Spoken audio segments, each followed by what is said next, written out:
Hello everyone, আমি কোনো blogger বা কন্টেন্ট ক্রিয়েটার নই, তবু বলে রাখি আমি রামকৃষ্ণ মিশনে আছি। ভীষণই ঠান্ডা, আপনারা বুঝতে পারছেন।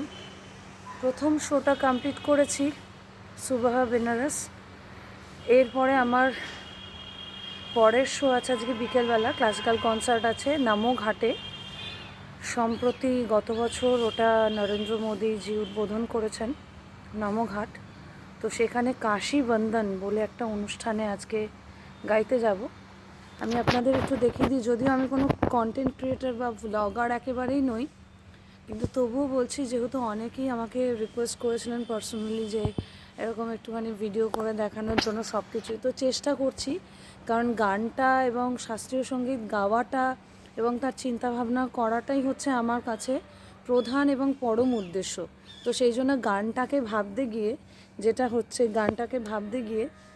সেটা হচ্ছে যে ভিডিওটা ঠিক সেইভাবে হচ্ছে না আর কি।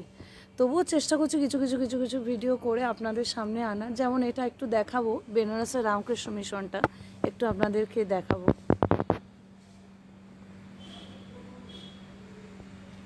এই যে এটা হচ্ছে রামকৃষ্ণ মিশন, এই যে এটা হচ্ছে রামকৃষ্ণ মিশনের,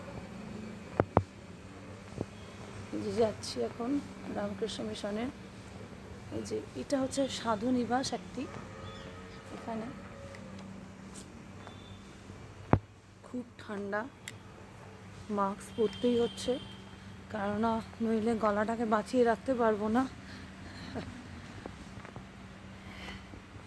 এই যে রামকৃষ্ণ মিশনে আছি। ঠিক আছে, ওকে এভরিওয়ান, সবাই ভালো থাকবেন, আশীর্বাদ করবেন যেন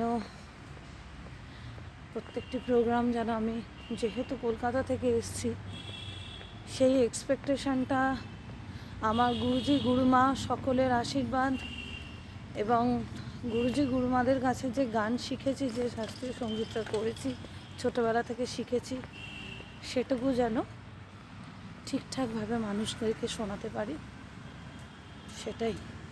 নমস্কার, সকলে ভালো থাকবেন। Good morning.